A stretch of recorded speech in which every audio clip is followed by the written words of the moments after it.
Carl and Damon here from Brrraains A Head-Banging Life, gbhblofficial for short, and they made what into a TV series?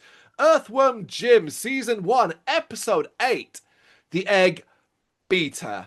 Yep, that's what we're doing here. As we begin with Bob, the killer goldfish, bearing down on Jim and Peter. They're in Bob's world, underwater. And Jim's plan to get them out of their situation involves an egg beater. And you might be like, yeah, that's random. Of course it's fucking random. Yep. But weirdly, when you think about it, and what I'm about to say, how the solution works, you're like, oh, okay, I get it. Because when this egg beater's turn, it creates a strong whirlpool beating the water. Okay. And it sort of works as it actually sends Jim careening about the place, wrecking everything. And then, like, that upsets Bob because his home gets destroyed, which then makes Jim feel bad because, you know, we can't dare go a minute without something weird happening. Yep.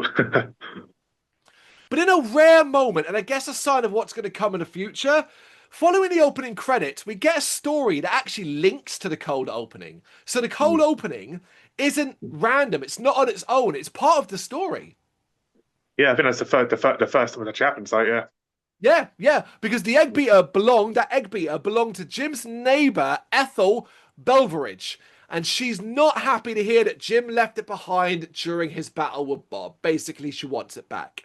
Jim, in brilliant Dan Castellaneta, like that over the top, Jim is distraught to realize he let his neighbor down. And the overacting, their voice, this crying and screaming, like the animation. I don't know why I find that side of things so funny.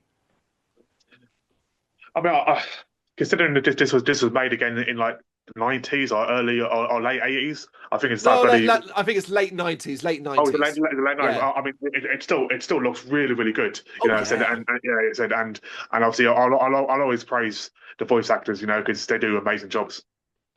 No kidding, you're absolutely right. So Jim is so distraught, he takes her and Peter across the universe to recover. Now, she obviously doesn't want to come, but Jim's like, no, we must go. You know, he kind of insists. He's not listening kind of thing. And we get, like, a group thing here, because along the way, basically, they encounter numerous villains in the process. So it's almost like levels to a degree. I thought I got a very video game feel about this side of things. Yeah. First up, it's Evil Cat. Jim needs help from the Space Cricket, a group of galactic heroes that he decides he's going to call. But it turns out they're on holiday, so no help there. That joke will come back at the end. Yeah. So Jim has to deal with Evil alone, who crashes on the planet of the mimes with Henchrat. I get the impression the writers had a lot of fun constantly being like, well, what rules have we got? None. So let's write whatever we want. Yeah. What are we up to?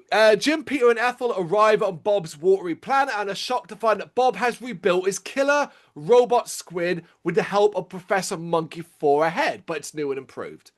But before we can see what happens next, it's infomercial time, as coming soon to cinema, it's young Earthworm Jim. And the joke is, it's set way before he got his suit. So the joke is, it's just going to be following a worm.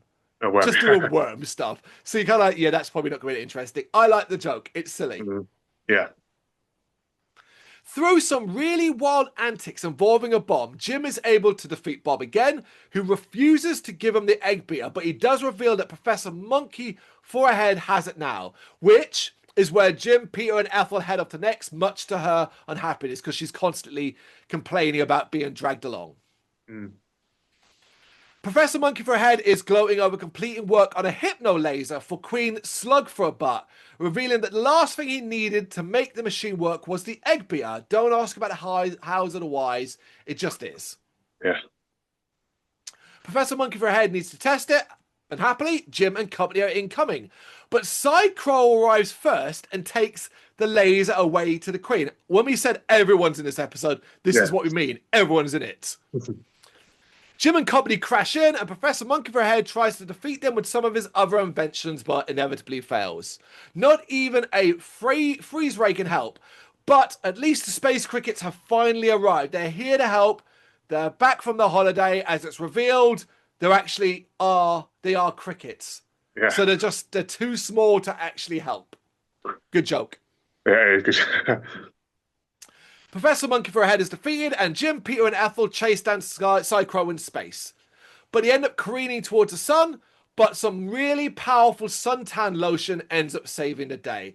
Which again, it's a joke where you're like, it's nonsensical, but when you think when you just give it a little bit of thought, you're like, yeah, okay, suntan lotion, of course. yeah, Elsewhere, Princess What's Her Name and her troops are assaulting Queen Slug for a Butt's planet in Sectica, but a hypno laser is turning the tide against him. Jim arrives and is shocked to see what has happened to Princess What's Her Name before going into battle against an army. And there's a great joke here about it being a spectacular battle and Jim taking an army alone, but we don't see a single bit of it. And that is the yeah. fucking joke. That is brilliant. That is so clever. I love that. Yeah, yeah. Instead, we see Queen Slug for a butt and all the other villains are here, having teamed up to defeat Jim. How will he, Peter, and Ethel get out of this one? By kind of working together, sort of. And after defeating them, Jim finds the egg beater, but when he gives it back to Ethel, she's basically tells him that's the wrong one. And distraught, Jim realizes, oh, I had your egg beater in my pocket all along. What? Yeah. This is a great episode because it's energetic. It's always energetic, but this is particularly energized. And jamming everyone in the way it does, I think works really well. I thought this was a lot of fun. Yeah, I think you said you said it best like halfway through that when you tell writers, I mean, effectively, obviously we're guessing it that basically like writers are basically told to just basically write whatever you want. Right, wherever you want, and then we'll just chuck it in there, and it tells. But then they still somehow manage to get a beginning, middle, and end. And in a 20-minute episode, I think it's quite impressive. So it is. You're right. It's like we have the beginning, middle, and end, and in between those, we have these mad loops. It's like a fucking roller coaster ride, up, down, left, right, going all over the place. But we still always get to an end point. All right, it doesn't always make a lot of sense, but then it's a cartoon. It doesn't have to make sense. Yeah, I mean, we reviewed that video last week. I can't remember what it's called now. Sin the movie. There we go, bloody Sin, and that was 60 minutes, and that didn't really end properly, but they could do it in 20 minutes. Yeah, so. it's just good writing. Not only not just written by funny people, but writers that go, well, we are trying to tell a story here. Yeah. That is episode 8 of season 1, The Egg Beater. You got any thoughts on this you want to share? You know what to do? Let us know in the comments. Thank you very much for watching. If you've enjoyed what you've seen, please consider hitting that like and subscribe button. It does help us out. You can find us at gbhbl.com and across all social media platforms. And if you really want to give us a bit of extra support, please consider buying us a cup of coffee over on our coffee page. Thank you.